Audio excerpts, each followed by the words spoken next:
Olá pessoal, eu sou o professor Marcelo Roseira e esse é o canal Matemática de Pai para Filho. Dando continuidade aos nossos estudos sobre a função quadrática, tem um exercício que eu gosto muito de fazer, eu considero esse exercício bastante didático, tendo em vista que ele aborda várias facetas das propriedades envolvidas quando você trabalha com a função quadrática. Você vai ver que para resolver esse exercício, você vai ter que saber calcular as raízes, identificar os pontos onde essa raiz corta o eixo x, identificar aquele parâmetro independente da variável que corta o eixo y. Então tem uma série de observações ali que você pode tirar quando você for resolver esse problema, que te ajuda a perceber aí a quantidade de situações que você pode explorar quando está estudando esse assunto, tá bom? Então vamos dar uma olhadinha nele, ele tem uma armadilha aí que eu vou fazer de conta que eu não estou vendo, eu vou deixar para o final para te mostrar alguns erros que alguns alunos cometem quando resolvem essa questão, tá bom? Então trata de uma função que é a função 2x ao quadrado menos 5x mais 2, tá? Uma função que você não vai ter a priori, né? Condições de rapidamente identificar as raízes, ou seja, uma primeira abordagem seria realmente resolver essa equação calculando as suas raízes usando a fórmula de Bhaskara. E aí ele faz uma série de considerações, na verdade 4, né, sobre a tendência de crescimento ou decrescimento dessa função, sobre as raízes dela todas essas condições você vai ter que entender muito bem para poder saber aí como julgar como verdadeiro ou falso cada uma dessas proposições. Essa questão caiu na prova do teste AMPAD alguns anos atrás e é uma questão muito interessante para a gente explorar. Então vamos lá. Em primeiro lugar, vamos calcular as raízes, né, dessa função, tendo em vista que precisamos entender qual o comportamento dela em relação ao eixo x e até mesmo o posicionamento do mínimo dessa função para poder fazer os julgamentos aí que a questão requer. Tá? Então eu vou seguir o caminho tradicional do cálculo das raízes usando Bhaskara. Tá? Então, por exemplo, podemos começar calculando o delta dessa função quadrática, ou seja, o valor de b2, b ao quadrado, né, menos 4ac, que para os valores que temos ali de b igual a menos 5 e ac igual a 2, né, ficaríamos aí com o valor de delta igual a 5 ao quadrado menos 4, que multiplica 2 vezes 2. Ou seja, a igual a 2 e c igual a 2. E aí, esse valor aqui de delta, né, seria 25 menos 4 vezes 2 vezes 2, 25 menos 16. Então, temos um delta igual a 9. Tá? Para calcular os valores das raízes, né, então eu teria que fazer x igual a menos b. Então, para um b igual a menos 5, menos b vai dar 5, né? Mais ou menos a raiz de delta. Para um delta igual a 9, então essa raiz de delta é igual a 3 sobre 2a para um a igual a 2. Né? Então temos aqui sobre 2 que multiplica 2. Isso nos dá, então, duas raízes distintas, né? Já que esse delta aqui é um delta positivo. Então, quando temos delta positivo, já sabemos que a função quadrática tem duas raízes distintas. E aí eu teria aqui um x1 igual a 5 menos 3 sobre 4, né? Ou seja, um x1 igual a meio. E uma segunda raiz, x2, igual a 5 mais 3, 8 sobre 4, a segunda raiz igual a 2. Tá bom? Depois a gente vai ver em outro vídeo outros meios, né? Outros caminhos para você calcular essas raízes com um pouco mais de velocidade, usando algumas propriedades entre coeficientes e raízes. Tá? Mas para uma primeira abordagem, esse seria um caminho para você obter essas raízes. Então eu já sei aqui Primeiro, né, que estamos diante de uma função quadrática com duas raízes distintas, isso já era esperado, né, por causa desse delta aqui é maior do que zero. Então, delta positivo já nos indica duas raízes distintas. E ainda, né, esse valor do A aqui, ó, esse A igual a 2, me dá uma concavidade voltada para cima. Já falamos aí em outros vídeos, né, que esse valor de A da função quadrática determina essa posição da concavidade. Então, a concavidade voltada para cima, A positivo. Concavidade voltada para baixo, A negativo. E esse parâmetro C, né, esse termo independente aqui da variável livre, nesse caso aqui igual a 2, C igual a 2, me diz então o ponto onde a função vai cortar o eixo Y. Então, um esboço dessa função eu já consigo fazer, tá? Então eu vou trazer para vocês aqui um esboço dessa função para a gente poder continuar aí a análise dessas proposições que foram feitas nesses 4 itens, né? Então, esse desenho é um bom desenho para representar essa situação. Por quê?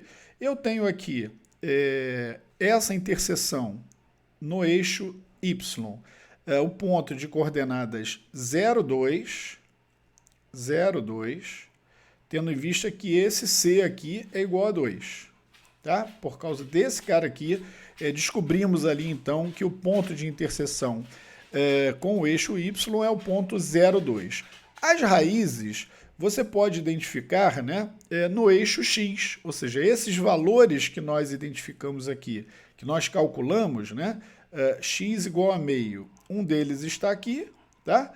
E o outro está na outra interseção, que é o ponto de coordenadas x igual a 2, tá? X igual a 2. Então, com essas informações, nós já podemos analisar aí praticamente todas essas proposições que a questão fez, tá? Podemos, então, agora passar à análise de cada um dos itens da questão, ok? Em primeiro lugar, a proposição número 1, que diz que para x menor do que meio, que essa função seria crescente. Ora, observando aqui que o x igual a meio é uma das raízes, né, você percebe que a tendência de comportamento da função é uma tendência de decrescimento, né, e não de crescimento. Tá? Então, a função está diminuindo de valor. Então, nitidamente, essa primeira informação aqui tá furada, né? Ou seja, a função não é crescente, ela é decrescente. A segunda proposição diz que ela tem 2 zeros, né? Lembrando que zero é o mesmo que dizer raízes da minha função. Então, o que ele está dizendo é que temos uma função quadrática com 2 raízes. Quando você olha para esse gráfico, né, a priori você diria que isso daqui é verdadeiro, tá? Porque eu vejo 2 interseções, né? Calculamos esses valores diferentes, x igual a meio e x igual a 2. Então, eu seria levado a pensar que essa proposição número 2 é verdadeira. Tá? Eu vou deixar para uma análise mais aprofundada um pouquinho mais à frente. No item 3, diz que a função f é sempre crescente. Não é, né? Porque você percebe que ela diminui de valor até chegar nesse valor aqui, que é o valor mínimo da função, ou seja, o vértice da parábola. A gente vai ter meios de calcular as coordenadas desse ponto, e depois ela muda de comportamento e passa a ter uma tendência de crescimento, né, depois do vértice, aumentando de valor aqui nessa região à direita da função. Tá bom? Então, dizer que ela é sempre crescente, isso também não está certo, né? Isso daqui seria falso. E por último, quando na proposição número 4, ele diz que a função f é sempre decrescente. Se você olhasse o gráfico inteiro, né, essa equação e esse gráfico que dão suporte a essa função quadrática, teoricamente você teria que dizer aqui que essa função ser sempre decrescente também seria falso. Tá? Porque eu vejo em toda a parábola com a concavidade voltada para cima, ela tem uma região que ela tem uma tendência de decrescimento, passa ali por aquela região no entorno do vértice onde ela atinge esse valor mínimo e depois uma tendência de crescimento para esse caso em que a função tem um A positivo com a concavidade voltada para cima. Se a concavidade for voltada para baixo, com um A negativo, tudo isso que eu falei, obviamente, se modifica, né? Mas tem algo que eu não chamei a sua atenção aqui no início dessa análise, que é uma coisa importantíssima que muitos alunos costumam passar aqui meio que sem se preocupar e que depois é bem determinante no fechamento da questão, tá bom? Que é o momento em que o enunciado, né, diz que o domínio dessa função é um intervalo no eixo x entre 0 e 1. Então, o que mudaria aqui nessa análise, nessa solução que fizemos até esse momento, né, para esse domínio definido pelo conjunto A?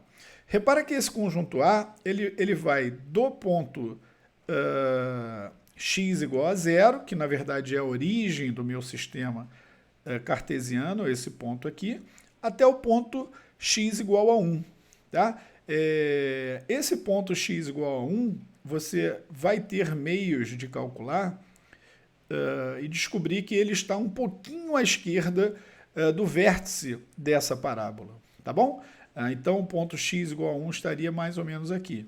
O que significa dizer que apenas nesse intervalo entre 0 e 1, eu posso fazer a minha análise. A minha função só existe nesse intervalo, né? Inclusive fechado no ponto 0 e fechado também no ponto 1.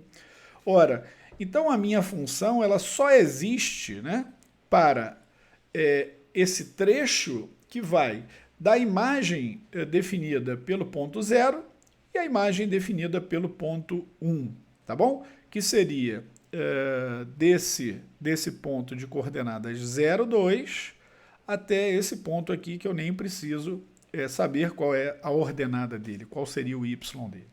Então, eu vou pintar aqui de laranja, tá? É essa região aqui, tá? Que define a minha função.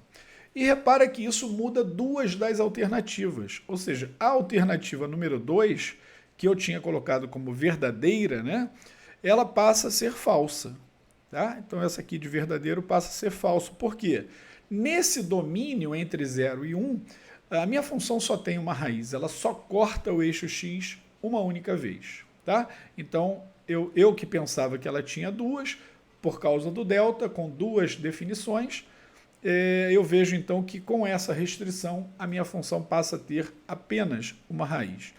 E a segunda proposição que eu também vou mudar, né, de falso para verdadeiro é a proposição número 4, porque agora realmente nesse trecho onde a minha função ficou definida, a minha função é estritamente decrescente. Tá? Então parecia falso isso, e agora do jeito que a gente viu com aquilo que sobrou da função, ela realmente é sempre decrescente. Tá bom? E com isso você marcaria, né, se você tivesse que marcar uma alternativa, as nossas alternativas ficariam assim. O item 1 vimos ali que é falso, né?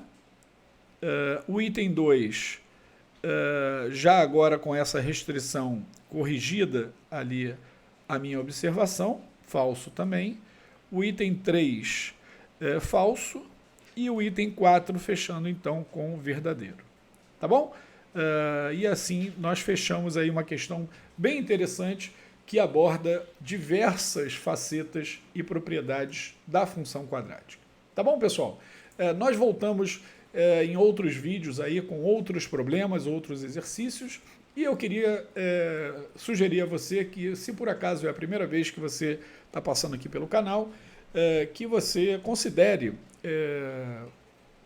clicar aí naquele botãozinho, né, onde você se registra, se cadastra aí no nosso canal, e especialmente apertar o sininho para que todas as vezes que a gente publicar um vídeo novo aqui, você possa ter o aviso de que tem novidades a serem observadas e estudadas por você no canal Matemática de Pai para Filho. Tá? E se você tem algum amigo, conhece alguém que tem interesse pela matemática e que está precisando de apoio, de ajuda, de suporte para um desafio, seja ele uma prova, um concurso, que você aconselhe, né, que o seu amigo também venha se juntar a nós aí nesse desafio que é estudar essas características da função quadrática. Tá bom, pessoal?